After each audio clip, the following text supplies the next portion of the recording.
If you enjoyed today's story, please consider subscribing to the channel, where new stories are uploaded regularly on Thursday mornings. Thank you for listening. 15 Seconds by P.E. Rowe. I'd never been to Ceronka before then, and I didn't particularly care to go out there when I was called. They didn't want me either. I'd heard of a few of those outlying provinces on Jarir, that island continent on the far side of the planet. And not only that, Ceronka wasn't even a suburb of Jarir, the main city on that minor outlying continent. It was out in Kameno, and landing there, I'd have to say, it looked more like a mining outpost than a metropolis. It was gray, wet, cold, dark, and that was Kameno, a city of a few 100,000. There was a small permanent HIB office in downtown Kameno, to which I was to report. There were 6 permanent officers in the district headquarters, but when I got in, I could see at least 2 of them were functionaries. They also had a house spot out front, and Andrew. Officer Lumea. That's me, I told it. I'm looking for Dumai, I think. Somebody called me in. The local constable. Dumai is on her way. She wasn't expecting you so soon. I shook my head at it. I came in from Hainan. Is there some reason she couldn't track the shuttle? No, sir. So why isn't she here yet? I am just relaying what was told to me, the Andrew said. I looked over at the 2 functionaries, one of whom was facing me through her translucent float screen. I could tell she was pretending she didn't see me there looking for clarification. She continued to ignore me through the silence. What the hell these HIB functionaries were doing in this mudrock mining outpost was beyond me. Never mind, I told the Andrew. Let her know I'm here, and tell her to get her ass down here. I will relay your frustration, sir. There was a lounge that I figured was for the public to wait if they had federal business. The windows looked out over a dull city, which itself popped out over a bleak landscape.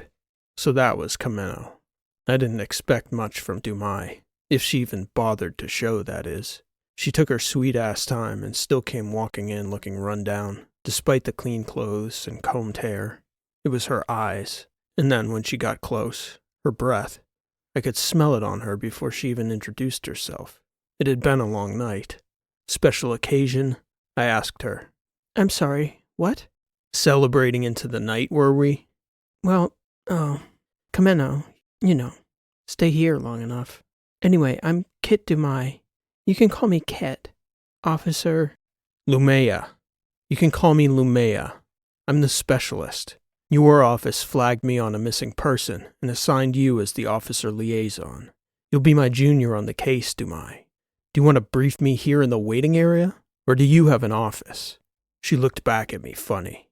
Yeah, I'm sorry about that, Lumea. I'm not sure how that got all the way through to Hainan. They shouldn't have sent you out. You're telling me it's a mistake? She shrugged. Not a mistake per se. Then what? One of the functionaries began to chuckle about something. I looked over that way angrily, and Dumai and the 2 others all got quiet and anxious. I was about to chew all of them out. Look, it's a local thing. I understand you must be used to the way things get done in Hainan, but Kameno's a different place, different pace as well. I almost couldn't believe my ears. So have you located the girl, Dumai? She shook her head. It's not that simple, Lumea. That's what I'm trying to tell you. Actually, yeah, I think it is, I barked at her. Do you know where she is or not? Yes or no, officer? No, sir. Then we have a case to work, wouldn't you say? She shrugged. Probably not, sir, if I'm being honest. I would love to hear an explanation for why an open case file isn't a concern for you, Dumai. Really. Especially when it seems you have much more important matters elsewhere. Am I right? No, sir. You're not right. Are you from here, Dumai? Kameno? No, sir. I'm from Rasa Park. It's a suburb on the west end of north-central Hainan. I know it. Pretty town, Dumai. Yes, sir. How long have you been all the way out here? 3 years. Care to guess why you've been stuck in this rock-biting mining outpost for 3 years? Sir, I think we've gotten off all wrong. I don't know what you think. I think we have a job to do. And respectfully, sir, if you'd listen, I'd tell you that we have a case like this every few weeks that amounts to nothing. and has everything to do with the local people here in Kameno, which you seem to know nothing about. Something you should have been briefing me on 20 minutes ago, Dumai. Yes, sir, I know. That's my fault. But it doesn't change the dynamic of the case any. I'm listening now, I said, at least opening a window for her to climb out of the hole she dug herself into. The report came in from the local constable in Ceronka, which is the outermost stop on the tram line, clear on the north side of the lake. I'm not sure how much time you've had to look at the geography, but that's about as close to nowhere on Hainan as people can be.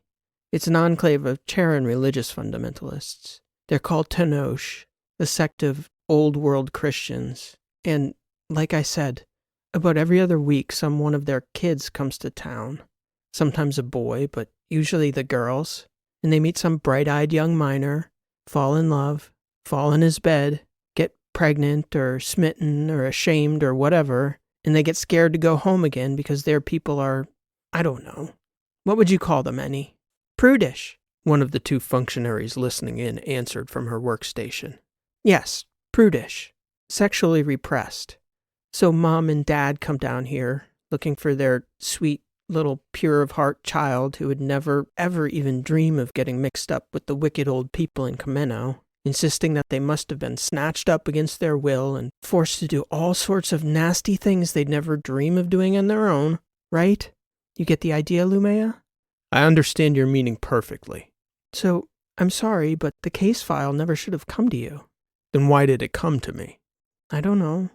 Can you brief me on the specifics of this case, Dumai? Late teens, I think. Pretty girl. Parents came into the locals in Ceronka day before yesterday. Same story as all the others. What's the girl's name? All those Charans. Cyan something. I'd have to look it up. Okay, I said. I've heard about enough. I'm going to tell you why the case got to me. It got to me because someone here in this province must have complained to someone in central headquarters in Jarir or Hainan because you weren't doing your job, Dumai. Maybe you're right. Maybe it's another runaway first love scenario like you outlined.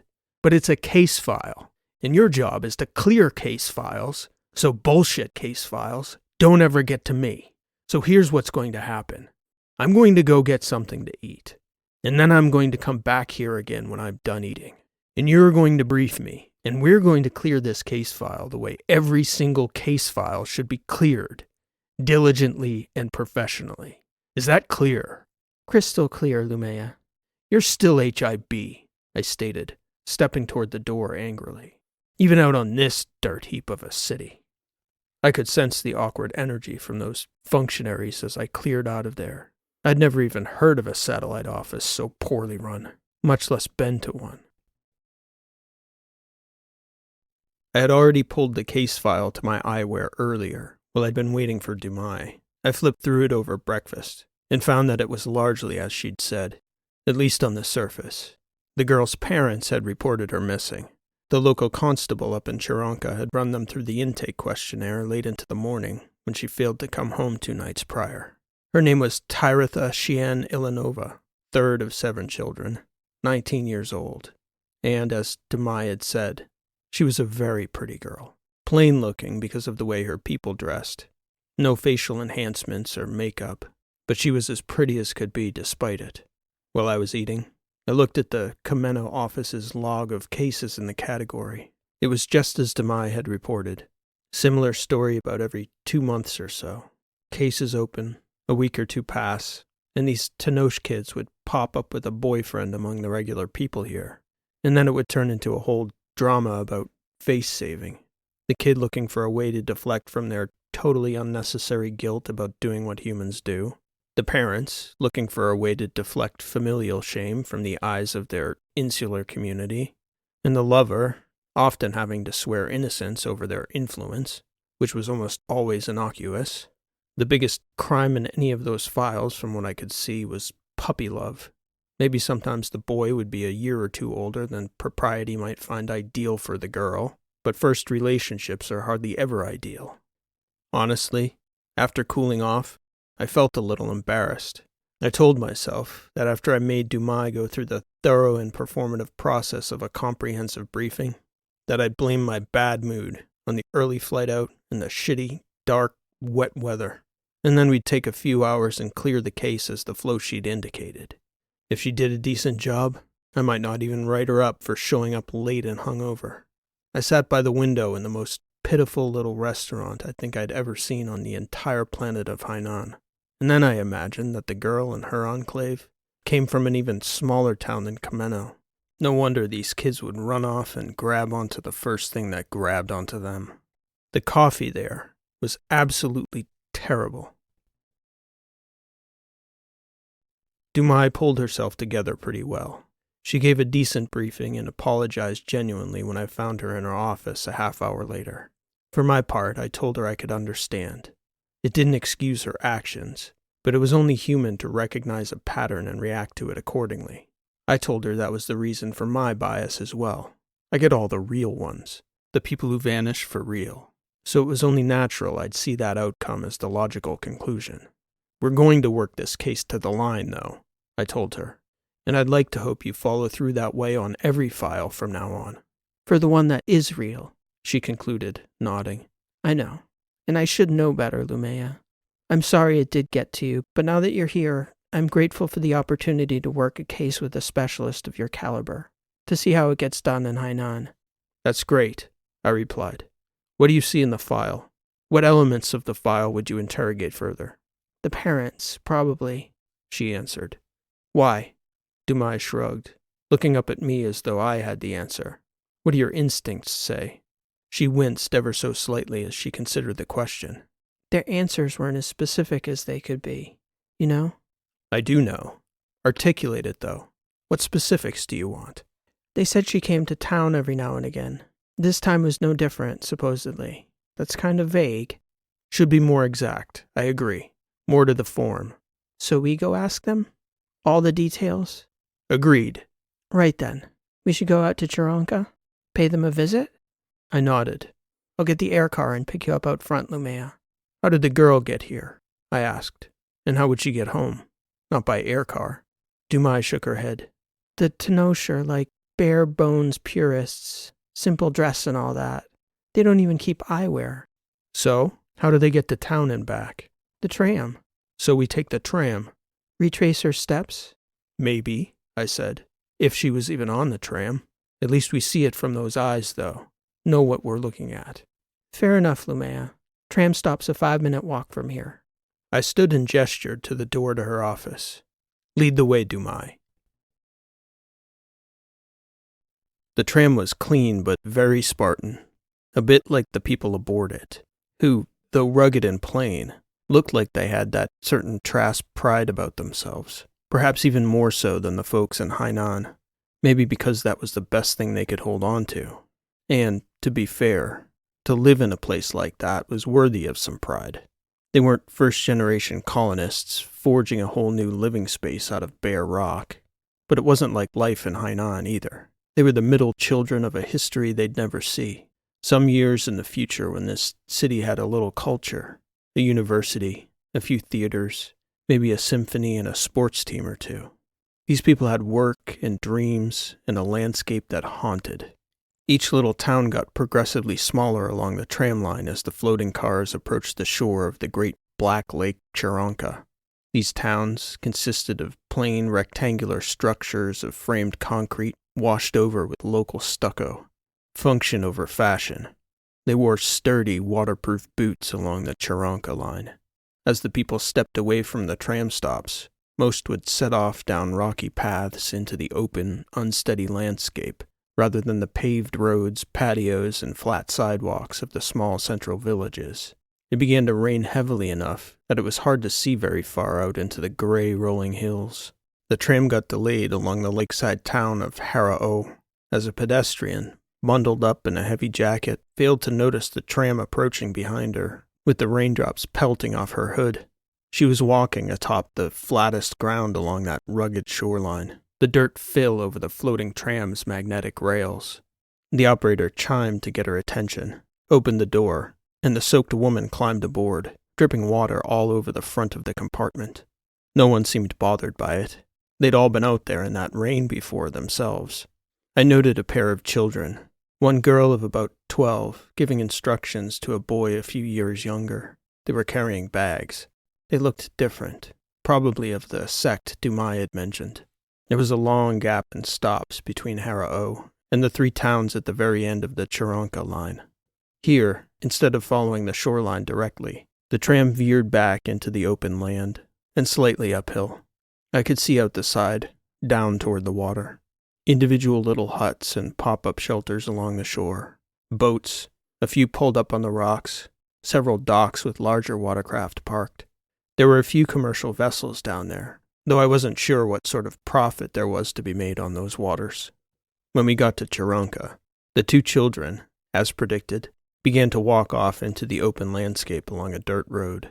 At first, they were suspicious of our trailing behind them ever so slightly. I thought it was awkward enough that I introduced myself, and then Dumai. I spoke with them as I might to a child in Hainan, and quickly found that there was an entirely different aspect to them. They understood how to present themselves to adults in a way children in Hainan rarely would. They were able to understand the playful from the serious, and identified Dumai and I as serious instantly. They answered our questions directly and soberly. They were surprisingly informative. They told us they knew the Ilanova family. The elder girl even reported that Tyritha was a teacher for her 1 year in an after-school Bible class a few years earlier. Did you like her? I asked the girl, trying to gauge what type of kid Tyritha was. No, sir. I love Tyritha. She was my favorite teacher at Gospel. Why, do you suppose? She's the kindest person. Never a cross word for anyone. Even us kids when we were behaving badly. She just has a way. People want to listen to her. Okay. When was the last time you saw her? Is something wrong? Is Tyritha okay, sir? Until that point, I'd assumed word might have been out in such a small community. Dumai piped up. Nothing to worry about right now, sweetheart. We're going to see her family.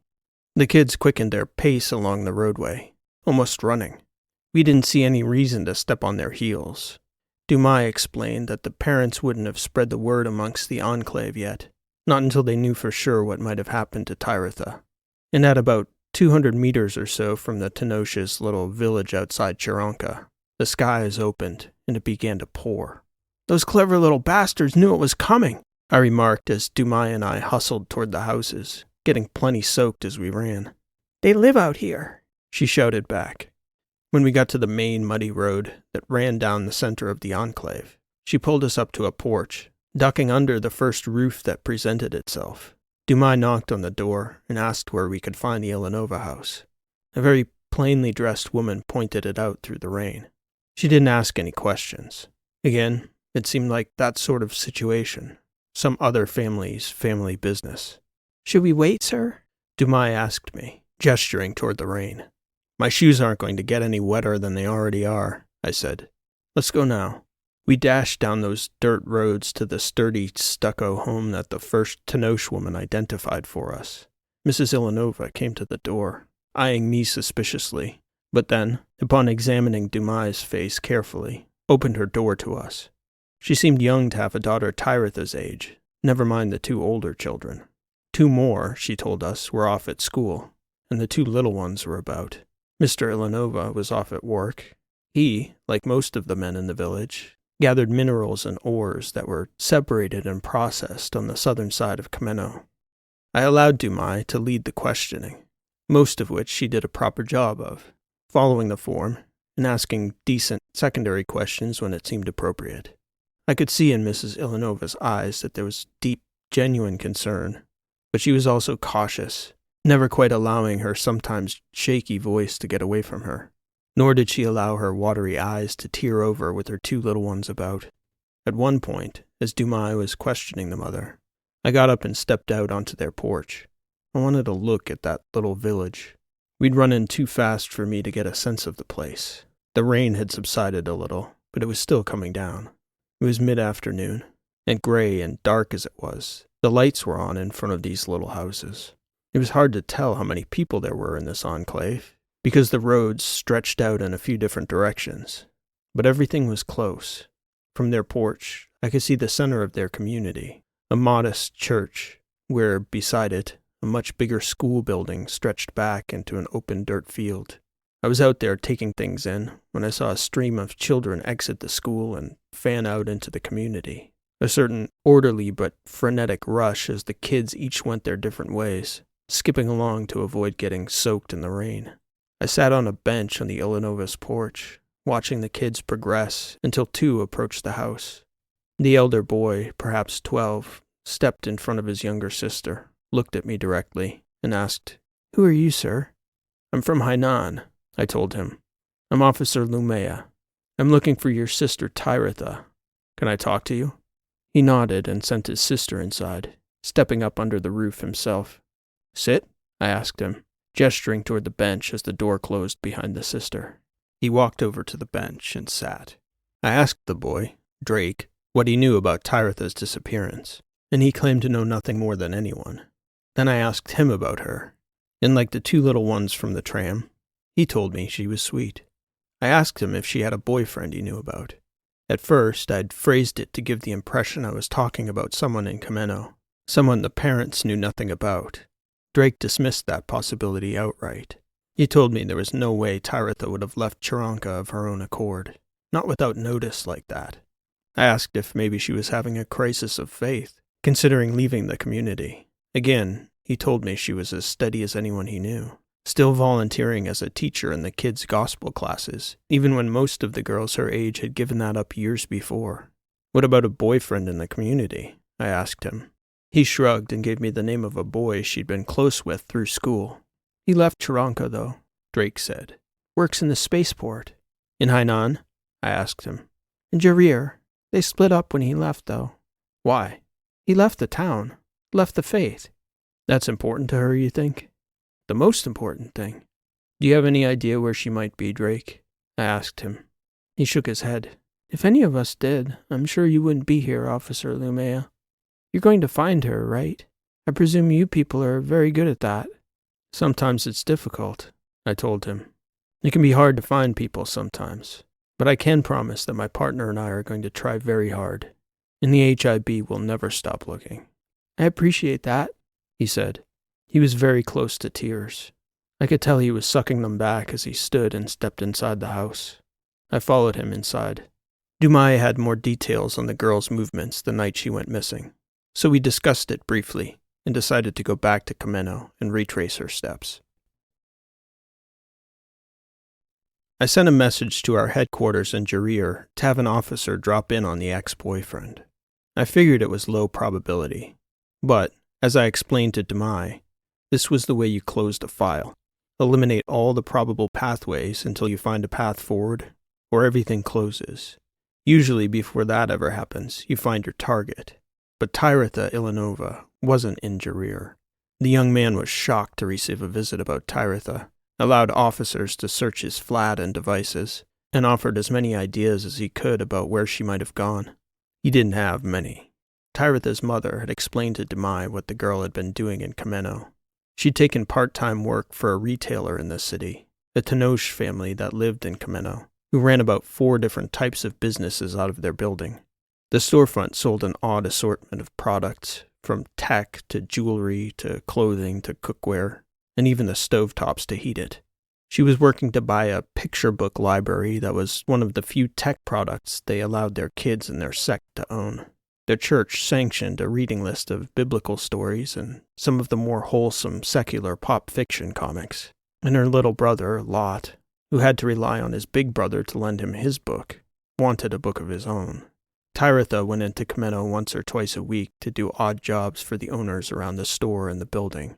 The night she'd gone missing, she'd come in as usual and left at her regular time. We asked for all the camera footage, which the owners eagerly provided, but they'd reviewed it carefully already and reported no unusual customers or people lurking around. Tyritha had walked toward the tram, as usual, and they had no reason to think she'd gone anywhere else before heading home. So we pulled the footage from the tram hub. "What are you thinking, Dumai?" I asked her as we waited for the data to upload from the hub. "I think I'm hoping we don't see her on this footage." "Why do you say that?" "If she got on that tram home and never made it there, then I don't know what happened to her, and I'm not sure we want to know." "Well, we have to know," I said. "That's what we do." "That's what you do, Lumea. Out here I chase lovebirds, not homicides. It was the first time either of us said it. We chase what we need to chase, I insisted. Let's take it one step at a time. It didn't take us long to find the girl on the footage. She came walking into frame exactly at the expected time, from the direction we expected, alone, as expected. Dumai sighed. What's next? I asked her. We follow the trail. I immediately called back to Hainan to have all the footage we pulled run through the HIB headquarters, which ran an old, ingenious SFIA clone who could run pathways like no other mind in the Protectorate. Because there were almost no holes in surveillance in a city like Hainan, the story of what happened to Tyratha Sian would have been short and complete. Out here, though, between the tram stop in Kameno and that little village outside Ceronka, we could only hope the system had caught the right frame of video somewhere along the line. As that was uploading and processing, Dumai and I went out and asked all the businesses and homes between the store and the tram hub for their video. Most were accommodating. It wasn't more than an hour after that, we had a complete video file of Tyratha, beginning at the shop's door with her, alone, and in no apparent distress, all the way to the tram hub, seated on the tram to her stop in Ceronka, alone, and again unbothered, to the platform in Ceronka, where she walked off in the direction of the Tenoch enclave, as expected, without a single hint of anything troubling in her bearing or gait. There was nothing to indicate she shouldn't have gotten home that night. Oh my God, Lumea, Dumai said, tearing up as we exhausted the footage bank. I can't believe I was so stupid, so unbelievably selfish. Her two fists were clenched together, and she appeared to be biting the inside of her lip in an attempt to keep from losing complete control of her emotions. That's not going to help us, I told her. Whatever you're feeling, the best thing both of us can do is bottle it up, so we can think straight and do our jobs. I know. You're right, she said, exhaling. But what if she was out there while What if nothing, Dumai? We're going to need to find this girl. How do we find her? How do we find her? Take a breath, I told her. I'm going to broaden the radius on the footage and have Svarta go through it all again. It's time to put the word out. Go back out to Ceronka and call that community together. Then stop in all the communities along the shore on the way back. There must be an alert system out here. Dumai nodded. All right. You put one together before? A few times. Never had to activate one, though. If she's not in that village by the time you get up there, we'll activate it then. Let me see the draft before you release the alert. All right, Lumea, Dumai said. You know, I didn't like you at first. It's probably not a surprise, but I'm so grateful you're here now. We'll get through this, I stated. And she looked at me very purposefully, examining my eyes, letting my exact words roll around in her mind for a few seconds. And I could see her realize the implications of what I'd said and what I hadn't said. I never told her we'd find the girl. Dumai took an air car up to the village and met with the parents again briefly, letting them know what we'd found. Word had gotten around among the Tenoch that Tyratha Ilanova hadn't made it home from Kameno, and this time it was different. Dumai asked if she could meet with the town's leaders, and within 20 minutes, the pastor was introducing her to the entire adult population of the congregation at the foot of the altar in their church. The kids who weren't in bed yet, minus their sitters, had all been gathered in the school's auditorium. The teachers were taking any and all tips and rumors on Tyratha. The sins of snitching or gossiping were absolved in advance, and everyone was assured that on this occasion, there wasn't anything that could go unsaid. In fact, if anyone knew anything and kept quiet, they were informed that would be a sin of the highest order. Yet apart from the normal reports of who last saw her when, none of the children reported anything out of the ordinary. Similarly, as word got out into the lakeside communities, there were no meaningful tips. Dumai canvassed the neighborhood around the store in Kameno for a time after she got back from Ceronka. She found me at the video terminal I'd been planted at all evening, as Svarta and I drew the circle wider and wider. Dumai mentioned a bar in the city. She knew it herself, the character of it. Did you hear something? I asked her. She shook her head. She sat beside me silently for a few minutes, watching as I scrutinized feed after feed. What do you think happened to her, Lumea? She asked me. I don't know what happened to her, I replied. If we posit a theory prematurely, we might miss the lead that we don't expect. I'm asking professionally, not emotionally. I'd like to have an idea about a profile. My professional opinion? She nodded. An older man, 15 to 30 years her senior, lonely or otherwise sexually frustrated, probably not very attractive or charismatic, few friends, access to a means to hide or dispose of the girl. In this case, Dumai, it'd be someone who's seen this girl a few times, maybe even an older male in the community who's noticed her growing up, maybe a history of abuse, seen her patterns, waited for her along the road. I'm going to order an aerial survey around Ceronka. They're very closed to outsiders, the Tenoch, she said. I don't doubt that. I do doubt that there are 0 creeps among the men in that village, though. I'll dig into our files and pay another visit to the pastor up there. He didn't mention any names this evening, but I can press him. Ask the women, I told her. Women always know who the creeps are. She nodded. Yeah, we know. And go get some sleep, I told her. If there's anything here, Sfarda and I will find it.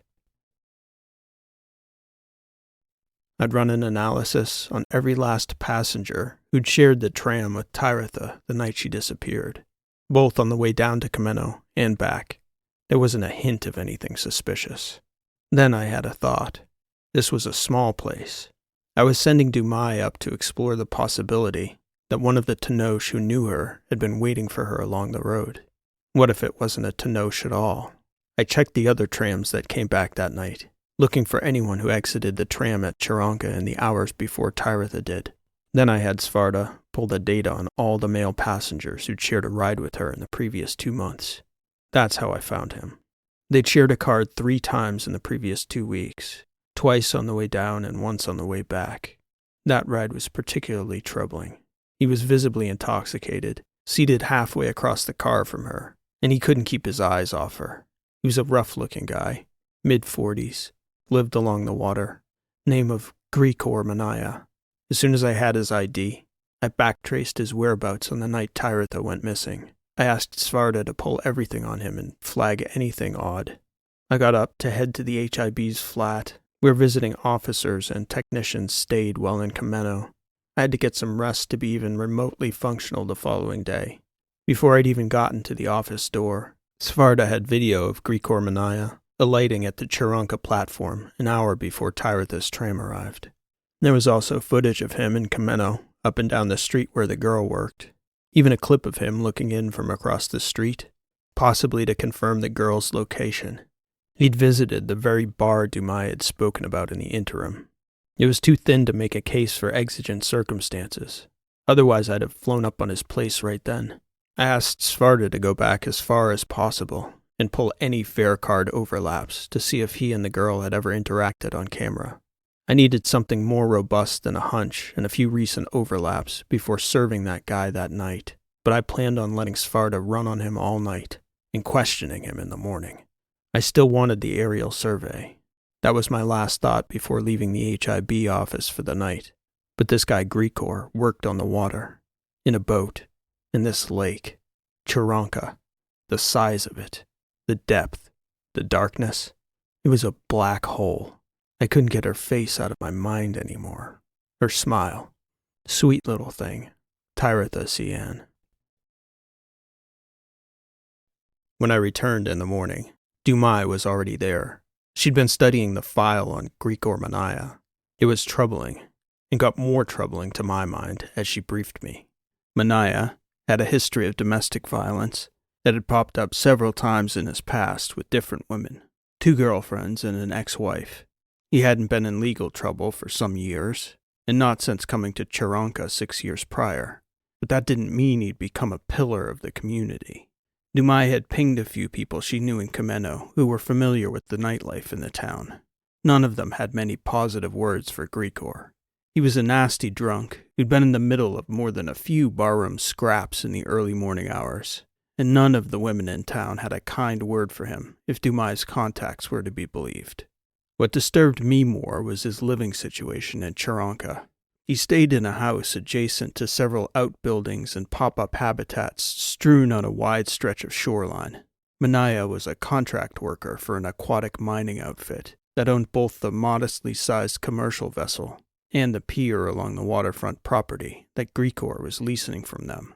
The mining methodology was to drop and drag large carbon fiber buckets to scoop up the loose gravel ore lake bed, which the boat operator would sort through an industrial spreader to separate anything valuable before dumping the worthless dirt slag back into the water. Those buckets, about half the size of a one-person outbuilding, had a limited lifespan, such that 8 broken-down buckets formed a small graveyard of dark spots on the aerial survey of the property, each of which could have obscured a half-dozen men, never mind a single teenage girl. At that point in our investigation, Manaya had no reason to think we were looking at him, and we didn't need to go through legal channels to go up to the property and knock on his door, so I wanted to do it while he was on the water. So we waited, looking down from the drones to be sure Grigor's boat was out before Dumai and I went up there. In the meantime, we had a good long look at the dirt on the property from the sky to see if we could discern any suspicious signs of activity on the grounds. Unfortunately, it had poured rain several times since Tyratha had vanished, so even as there were areas that were more compacted than others, it was impossible to distinguish much from those residual imprints of old footprints in that sandy ground. As soon as his boat went out, Dumai and I started up that way. We dropped the air car at the tram stop in Ceronka so we could walk the route from the station to Grigor Manaya's property. Along the way, I was giving Dumai a refresher course on how to survey for biomatter with HIB eyewear. She'd had classes in the basics, sure, but it's as much about knowing where to look as using the gear. You had to put yourself in the head of an offender, the sorts of places a perpetrator would wait to grab someone, how they would drag them, to where, what a pathway might look like in the dirt, even after a few days. Because of the rain, I wasn't optimistic about evidence presenting itself, but if there'd been even a modest amount of blood anywhere along the route, the eyewear would have shown a little glow at least. We had no such luck along the road, though. Dumai had a surprisingly keen understanding of the regulations and how such encounters were supposed to go. What she didn't understand was the gray area in the law. Those mining buckets weren't along the direct ingress between the roadway and the residence, but there was no specific regulation about how an officer needed to get from the public way to the residence, or which door they needed to approach, and how. I took a fairly loose interpretation in this case, thinking it would be reasonable for an officer from Hainan to be curious enough about those buckets to take a casual look on the way to the door. I made sure the pathway I took weaved through them, and I got a good visualization of the buckets' interiors, inside of which little evidence would have washed away in the rain. But neither of us had any luck identifying biomatter there. That cursory look, though, didn't mean the girl hadn't been there. We ambled up to the door, looking around as we did, before knocking loudly and performatively, buttoning the door pager. "I seen you," Grigor replied, after Dumai hit the button. "Get off my property." "We'd just like a few words," Dumai stated. "We're with the HIB. "I know who you are. I've got nothing to say to you. We can make this otherwise friendly conversation much less so," I replied. "A few questions, here and now, and we won't bother you again. We are exhausting every lead on this matter, and will not simply walk away, Mr. Manaya." "I'm on the boat," he said. "I won't be in for several hours. What do you want to talk to me for, anyway? You're aware a girl from the Tenoch settlement has gone missing? So why are you asking me about it?" "Right now, we're asking everyone." "I don't know anything about it. Get off my property and don't come back." "Understood," I replied. "Good day, Mr. Manaya." I gestured toward Dumai, letting her lead the way back off the property. Again, I had a good long look at the lake as we left. It was not an encouraging scene. We were along the road, so I figured Dumai and I could talk it through as we walked back. "We know he had the opportunity," I began the discussion. "Motive is also clear enough. Lonely, unsuccessful, sexually frustrated middle-aged male. Notices pretty young girl alone in the transit through unmonitored dark area. Grabs her with the understanding he can dispose of the evidence afterward. What did you see on that property, Dumai?" She shook her head. "I get your meaning, Lumea. The means. Put yourself in his head. How does he get rid of her?" The boat. The buckets. I nodded. Get her in there, dump enough rocks and fill over her, and drop the whole thing down to the bottom of the lake. Dumai grimaced as she stepped along the sandy road. It's a nightmare scenario, Lumea. I'm not sure whether it's obvious enough to you yet, or whether it's more local knowledge, but as many busted buckets as there are lining those water miners' properties along the lakefront, word is there are just as many on the bottom of the lake bed. I was afraid of that. It's not easy to recycle the carbon up here. It's as much of a pain in the ass as anything. A lot of the smaller outfits, it's just as easy to dump the gear when it wears out. How many do you suppose are down there? Dumai shrugged. Along the whole lake bed? Hundreds. Grigor had a bunch on his property. Multiply that by every other miner on the shore and then go back 50 years, maybe more. So a lot is the answer. I looked out at that expanse of dark water. We were at the thin end of it, a narrowing bay that stretched out to a vast, open, watery horizon. She nodded. If we can get a magistrate to sign off on it, we could check the transponder data for the boat and cross-check locations from the past few days. Run sonar. See if we have a hit. It's a good thought, Dumai. It's still thin. There's nothing illegal about being an asshole on Hainan, though. If they'd gotten off the car at the same time, and he'd followed her out of frame on the camera, that'd be one thing. So what do you want to do? We might get satellite data and see if we can clip that boat of his somehow. That'd be lucky if we did, I'd wager. I do want to lay eyes on him, though. So let's make a show of it. Do a little canvassing. Ask the neighbors and flag the drones to let us know when he's coming in again. When Grigor brings that boat into the dock, I want to be there to talk to him. We can also approach the company, but I don't want to get them involved unless we dead end on him. She looked at me inquisitively. Why not? In my experience, corporate interests don't care to be party to investigations, and they'll have better lawyers than Grigor. Whatever you say, Lumea. We canvassed for several hours. It was a pretty empty place up there during the day. Ceronka had a few spots where folks gathered, sat for coffee and food, talked. Dumai and I questioned several people there. I advised her to be generic after she asked a local woman about Grigor directly. As soon as she'd said it, Dumai knew by the woman's eyes what the implication was. It wasn't even that direct a question, more about his property. And when the woman told her who lived there, Manaya, Dumai followed up with something innocuous like, "Do you see him in town much?" They all knew what we were doing there. That was all it took. That, and the fact we hustled back out of town and along the shore to his property again when his boat turned around about midday. We were waiting for him when he hit the magnets on the pier, locking off. He was furious at the sight of us, shouting at us that he'd already told us to get lost. We insisted we were talking to everyone, and we asked him about his hands, scratched up as they were. "Man, what do you think I do for a living, Mr. HIB?" I asked him about a scratch on his face. "That's old," he declared. "You limp pricks can't be serious, coming down here harassing me over that girl." "Give us a reason to leave you alone," Dumai said. "Yeah, sure," he replied, squinting at her angrily. "I know you. I ain't giving you nothing." "If you want things to go that way, Mr. Manaya," I told him, "I believe we can do things the unpleasant way. Or we could talk right now. Clear your name outright." "I don't gotta clear nothing by you, officer," he said, spitting out the word officer with a healthy disdain. "I have rights." "And the girl?" Dumai asked. "What about her rights?" He didn't take the bait. "That's nothing to do with me. Get the hell off my property." When we got to the road, Dumai asked me if it was enough. "The scratches?" "Yeah," I answered. "The scratches." We had help from the Saraswati and Hainan, getting the petition in order, and within the hour, we had a response from the magistrate, as well as a bill for an HIB forensics team out of Jarir to process the property. I didn't know the magistrate well, but I'd had a decent record with her. She signed off on it, but I did get a private message to my eyewear, which was very much out of the ordinary. Her message was one word long: circumstantial. I replied simply, "Given the gravity of those circumstances."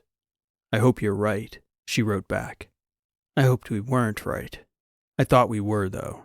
In any case, Dumai and I had to run down every other possibility we could in the meantime. We were tracing traffic in and out of the airfield, running every dock camera we could get footage from through SFIA, any vehicle that could hide a box big enough to fit a teenage girl in. There was just nothing out of the ordinary.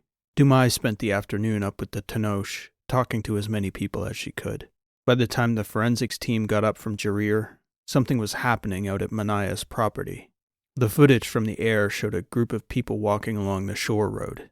I flagged several images to Dumai and asked her if that was normal, whether people usually walked there. You need to get out there, Lumea. She snapped right back. I was going up to the property to meet the F group anyway, so we could serve the order, but the whole situation was a mess. Word had got out that the HIB was onto Grieker for snatching the girl, and the people in Ceronka were furious about it. Grieker himself must have had at least one friend somewhere in that town, because he was well aware, and had gone out on the boat as people were gathering along the road. By the time I got up there were about 30 people at the edge of the property.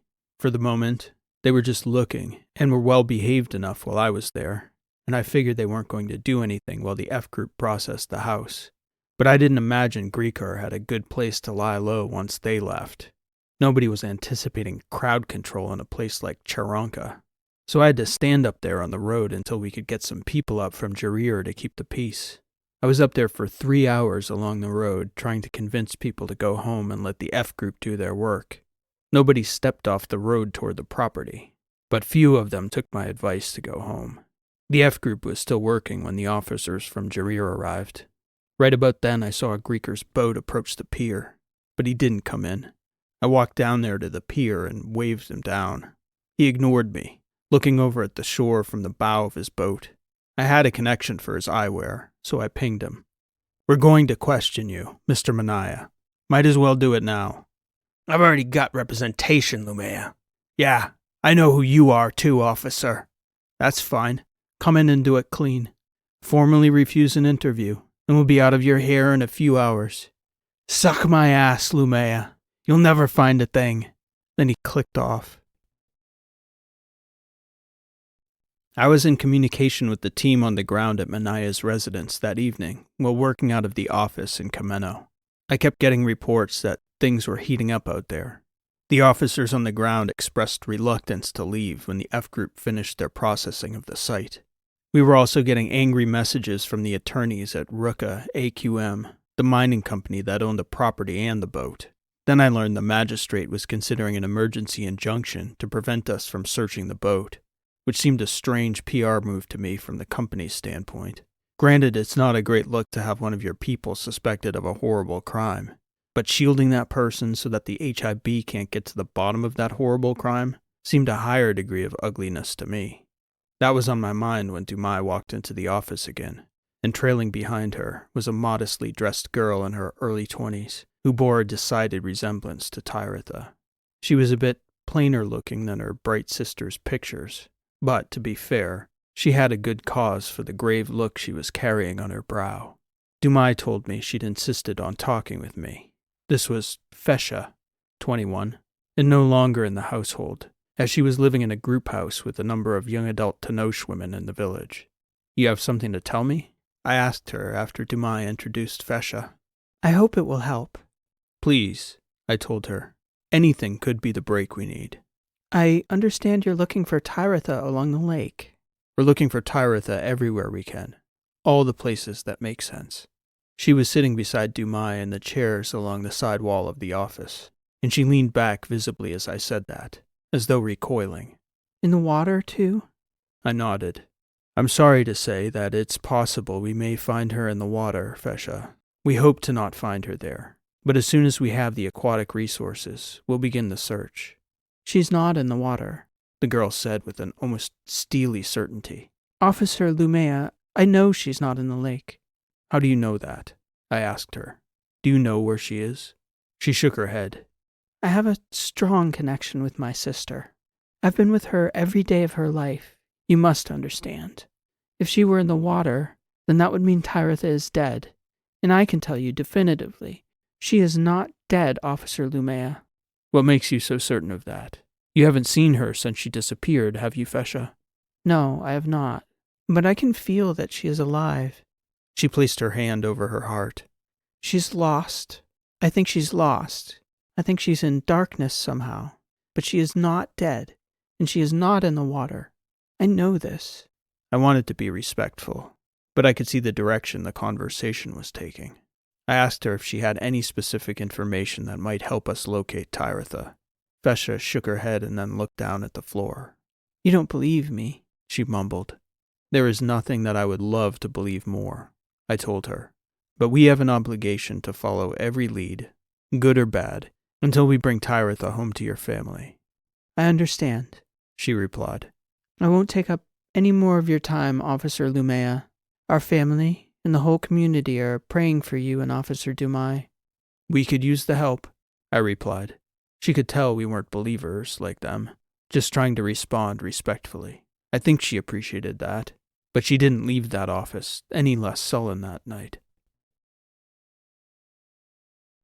I got an emergency call from the F group and the officers out at Manaya's a little less than an hour after Dumai left to bring the Ilanova girl back to the Tenoch village.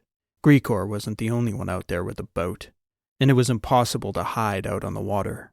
Those people had been watching him cussing at me and visibly deriding the investigators on site, refusing to come in to answer the simplest questions. It wasn't long before they got impatient and figured they could go get some answers themselves. The F group was done at the house, but they were afraid the people out on the road would tear the place apart if they let the officers go. They were only flying basic transport for scientists and support staff, though.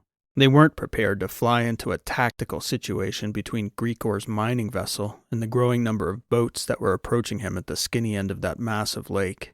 It could get ugly very fast up here, Lumea, the lieutenant of the F group told me. And if the team on the road goes out on the water, that crowd up there might come down here and take out their frustrations on the property. Do you have everything you need from the house? I asked him.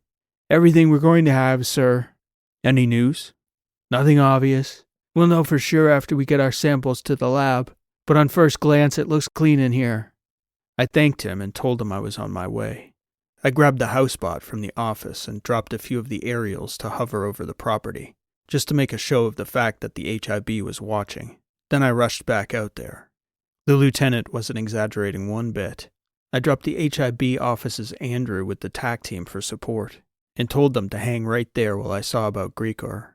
Manaya's boat was cruising out toward open water with a group of 6 smaller boats in pursuit. They were playing a dangerous game, trying to pull alongside for long enough for someone to grab the rail and board him. But any time one of them got close to Grigor's side, he would swing the bigger boat at them wildly. I saw it happen twice as I was tailing the group, and I could see the group learning in real time how to coordinate it, to pinch him in and sneak on from the opposite side when he lunged. It might work, but at that speed, Grigor might figure it out and slam back into the second boat before they had a chance to swerve back out of the way. Somebody was going to get killed out there. I took the air car over to hover and opened the PA, advising all those smaller vessels to stand down. They pulled back a bit, but didn't break off pursuit, so I pinged Grigor. I can get you off there in one piece, I told him, or I can let them chase you halfway to Hainan. Odds are good somebody's going to get on that boat eventually. This is your fault, you asshole. Assigning blame's more an academic exercise right now, Mr. Manaya. You can spend the next 20 minutes of your life in my air car contemplating it, or you can keep running that ship of yours and see what happens. What do I have to do? I'm going to tell them I'm arresting you, and then when they back off, you're going to slow your boat. Then I'm going to hover beside you. Can you climb aboard? What do you mean, can I? Are you physically capable? Of course I can. That's not the issue. What about the boat? I'll have one of the TAC team take it in. Anything you need to worry about on there? No, he said. I never did anything. I didn't argue with him. Instead, I barked out orders for all the other boats to stand down, announcing that Grigor Manaya was under arrest, and that nobody was to touch the boat per order of the HIB, that it was a crime scene under investigation. So when they slowed, and Grigor gradually slowed, we did as planned. He climbed in the side slider in the back compartment of the air car, and I pulled away with him aboard, fully intending to take him back to Kameno and question him at the HIB office. He expressed his preference vociferously, not being very keen on that idea. He demanded clarification on the point of his being in custody or not. Protective custody, I told him. For now. So I'm free to go. Soon as I find a safe place to land. It doesn't seem that you've made that many friends around here. No thanks to you. I'm calling my attorney. You're welcome to call whomever you like. I'm not giving you permission to search my boat. It's not your boat, as we understand it. It's Ruka's boat. That's a matter for the court. We agree on that much, I told him. Do you have somewhere to go in Kameno where you'll be safe? He didn't answer, shaking his head instead. I don't know. I don't know what the hell. I wasn't doing anything. So you don't know anything about the girl. I'm not talking to you, HIB. This isn't a conversation. Just get me out of here. As I said, as soon as we find a safe place to let you out. He'd pinged his attorney by then. So I listened as Grigor explained the situation in his own colorful way. I had a brief conversation with his advocate, who explained that he would be listening in to the remainder of the flight. I took Grigor down to the HIB in Kameno, more or less in silence from that point. He immediately walked off into the city. I told him to ping me if anything happened, but I figured I wouldn't hear from him again. It was late, and there was a light on, so I went inside to see if Dumai had made any further progress.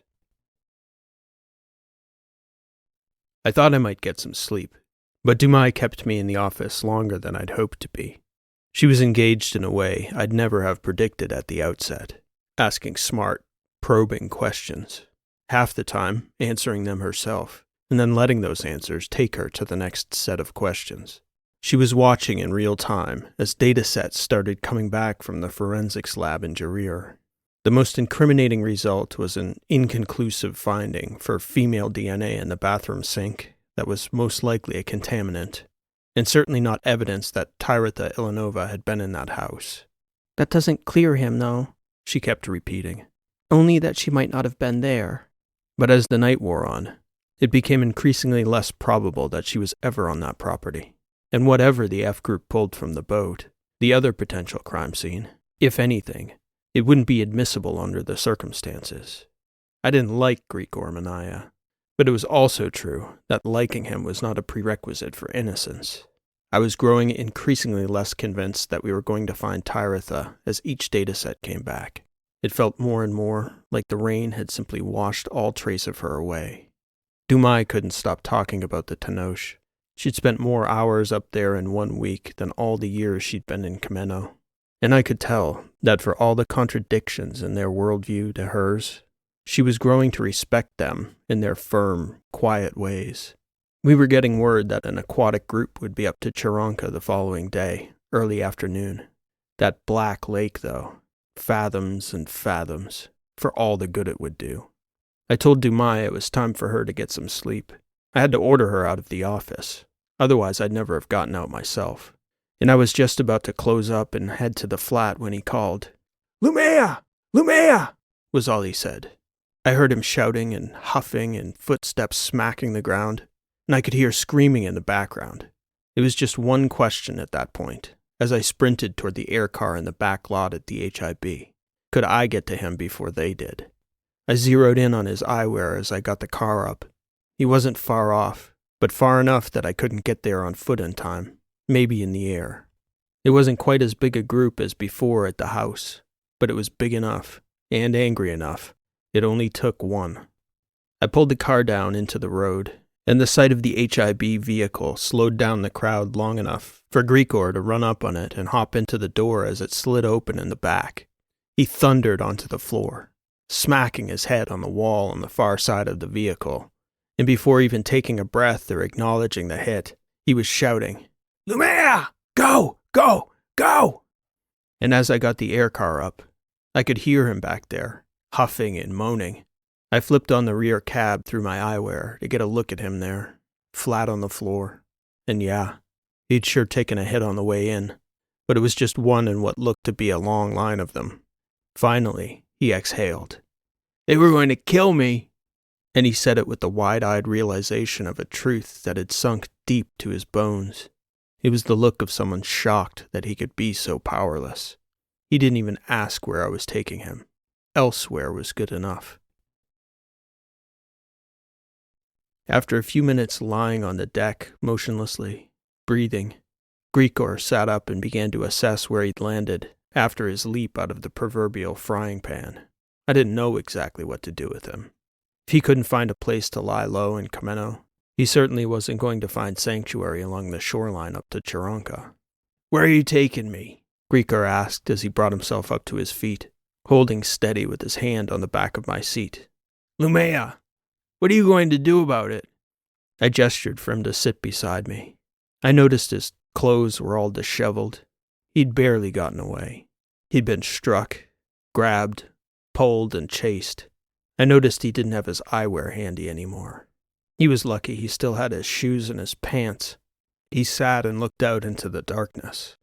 For the first time since I'd landed in Kameno, the sky had begun to clear out. Even a few stars were poking through out over the lake, moonlight reflecting off the water. From the lights of the villages curving around the end of Lake Ceronka, though, I could see he now had his bearings. We were heading north, toward his house. "You're not taking me home, are you?" I scoffed at the thought. The irony now is that about the only place within 50 clicks of Ceronka I'd have any confidence you wouldn't be torn limb from limb is up in that Tenoch village. Maybe I'll drop you there. Have them look after you. "You can't drop me there." He thought I was being serious. He didn't have near enough sense to realize I'd never do that to them. I let him sweat it out for a few seconds before answering. "Relax, Manaya. I'm not going to drop you there," I told him. "Where then?" "I'm thinking about that. Probably Jarir." He looked around, thinking about it himself. "You're going the wrong way, Lumea, if we're going to Jarir. Would you prefer I advertise our destination exactly, or do you mind if I take a less direct route?" "Oh," he said. I flew the air car out over the water, taking a long, wide, arcing flight path out toward the center of Lake Ceronka, before turning us south again. We were flying for probably a half hour in silence, and I'd thought he'd passed out. Perhaps he was near sleep, and unfocused enough to say anything at all. "Those religious nuts. Bet you thought that was pretty funny, Lumea. Threatening to take me up there." I let that comment hang in the darkness of the cab for a long while, maybe 30 seconds or so. "I've come to know those people a little," I told him finally. "Do you know they believe in confessing their sins to God? They believe that if they repent the things they've done before they die, they'll be forgiven and live on in heaven with God." "So what, Lumea? Those people are crazy." "Are they? You didn't see your face when I pulled you off that street a few minutes ago. They were going to kill you. What did you think when you realized they were going to tear you apart? Getting the hell away, not repenting of nothing. That's sure." I had the car on a glide path, my hands on the controls, more so I didn't have to interact with Manaya than to actually steer the vehicle. "I just had another funny thought," I said. "We're about 600 meters up, Grigor." I popped open that sliding door in the back, setting off an alarm up in the front cab as a rush of cold air came bursting into the vehicle. "I imagine that's probably 10, 15 seconds tops before you hit the water from this height. Nobody will miss you. Not here. Not in Jarir." He looked over at me, and then down at the sidearm in my belt holster. "Cut the shit, Lumea," he said, posturing tough, but I could hear the fear in his voice, even over the roar of the air rushing in. "Do you think you can clear your conscience in that time, Grigor? 15 seconds. I didn't touch that girl. I never saw her that night. I was passed out. Home. I didn't ask you about the girl," I shouted back over the rushing air. 15 seconds. His eyes got nearly as wide as they had been earlier on the floor. "I'm not a good person. Is that what you want to hear, Lumea?" I counted it out in my head. 1 to 15. So much longer than I thought it would feel like. Then I shut the slider, and as the alarm went quiet, after the cold air blasting in, the hum of ordinary flight seemed like silence. "You could learn a lot from those people, Grigor." "So could you psychopath," he replied, scowling at me, thinking it had been some sort of joke. In my whole life, I'd never done anything like that before. It wasn't a joke. I didn't know what it was. I didn't feel anything about it, one way or the other. Grigor got up angrily and belted himself in on the back bench in the rear cabin. "Wake me up in Jarir," he barked, before leaning over and lying on the bench. I looked down at that expanse of lake. We'd gotten the first cursory survey of the lake bed from the archive at Central in Hainan. It was a decade old, and it was littered with discarded mining gear. How many buckets had been dropped in a decade? Hundreds. Over thousands of square kilometers. They were sending up 4 aquatics from Jarir and 2 techs to run them. We were never going to find that girl down there. If she was down there. I didn't think Grigor had anything to do with Tyritha Ilanova's disappearance. Not anymore. Nor did that assessment have anything to do with my pulling him off that street in Kameno and taking him to Jarir. And I don't think it was professional responsibility either. I had a lot of time to think about it on the way down. Maybe it was that thought I had. Those 15 seconds. The things I had to account for. When I got down to Jarir a few hours later, I dropped into a mostly empty lot on the outskirts of the city. Then I grabbed Grigor Manaya by the coat and rustled him awake. He sat up and looked at me indignantly. "I suggest you make yourself scarce down here," I told him. He unclicked the single lap belt he'd been flying by and stood up. "Don't expect any gratitude from me," he started to say. "Don't worry, I didn't. You've ruined my life." I've ruined your life," I laughed, shaking my head at him as he stepped out into that vacant lot. "Some life. Go to hell, Lumea. Maybe I'll see you there, asshole." He let out a string of curses at the side of the HIB car as I stepped up front and closed the door. It was going to be light by the time I got back to Kameno. I figured I could get a little sleep along the way. I was in Kameno for 14 weeks after that night. Over that time, Dumai and I didn't ever find a hint of what happened to that Danosh girl. Not DNA, not a fingerprint, not a digital trace, not a piece of clothing, not even a rumor. We worked to open and close as many leads as I'd followed in any case in my career, and certainly in Dumai's. We ran all the particulars through Svarda and Hainan to calculate probabilities throughout the search. On the day I was ordered to shift the case to the cold category and return to Hainan, the fundamentals ran as 97% that Tyritha was dead, 2% in hiding on Hainan with an unknown confidant, 1% somewhere off-world and parts unknown. I didn't want to do it. Both Dumai and I wanted to keep looking. But where? Dumai took me up to Ceronka to meet with the Ilanovas on that final afternoon. I told them I'd keep working to find Tyritha back in Hainan, that I'd do everything humanly possible. Dumai, they knew, would be doing the same just down the way in Kameno. They prayed over us. The whole family put their hands on us and blessed us after we'd failed them. On the way back down to Kameno, Dumai pulled the car down along the waterfront at the property Ruka AQM had been leasing to Grigor Manaya. We'd heard from our contacts down in Jarir that he didn't stay there long. Last we'd heard, he'd bought passage off Hainan, out into the letter somewhere. Some new life, somebody else's problem. The property was vacant now, the boat fixed at the pier, the busted buckets still sitting in the dirt leading down to the shore. Dumai gestured to the door of the air car as she got up and stepped out. It wasn't raining, so she started walking down to the water, off the property to the north side along Lake Ceronka. We walked maybe half a kilometer in the sand along the shore before Dumai stopped walking, staring out over the water. "I don't want you to go, Lumea. It feels like giving up, and I don't want to give up on her." "You know, you're a totally different person, Dumai, from the woman I met just a couple months ago." "I'll never be able to look at this place the same again, if that's what you mean." "That's not what I mean." She stood there in silence, staring out over the water, inhaling, exhaling. In her face, I could see a glint of the same helplessness I saw in Grigor that night, the moment he realized the people there were going to kill him.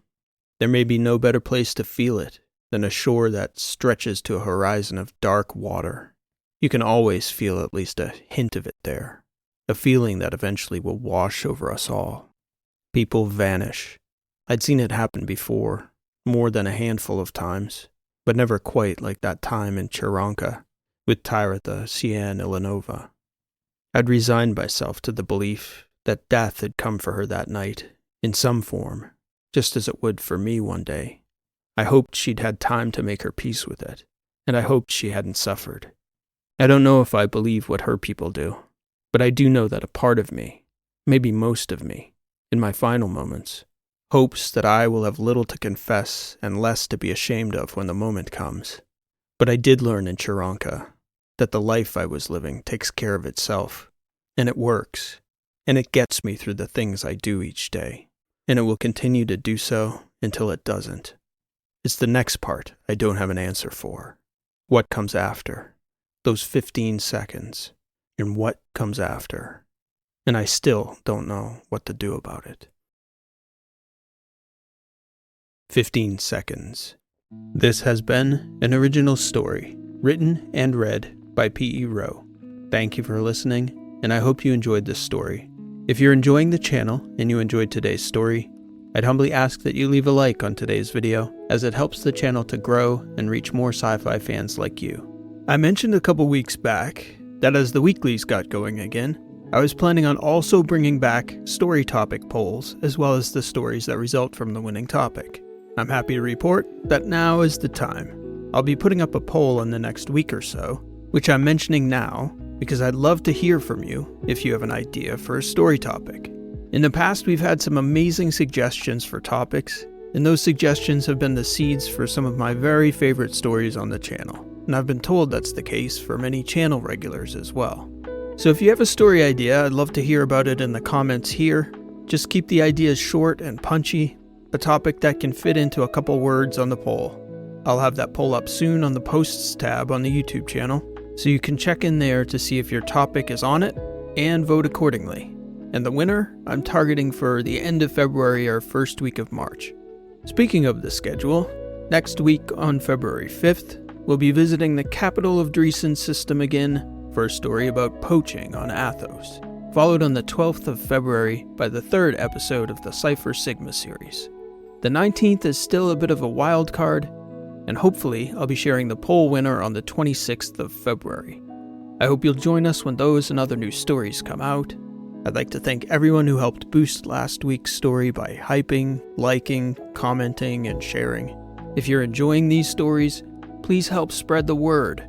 The more people we have along for the ride, the longer these crazy adventures will be assured to continue.